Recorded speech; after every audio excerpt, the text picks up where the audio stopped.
You ask Tiger to solve. This deals with linear equations with one unknown. The final result is x equals 9. Let's solve it step by step.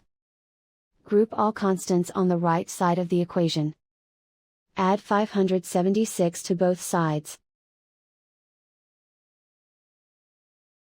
Simplify the arithmetic.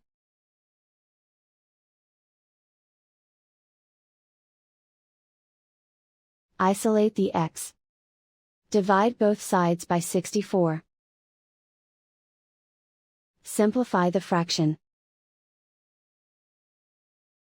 Find the greatest common factor of the numerator and denominator. Factor out and cancel the greatest common factor. And so the final result is x equals 9.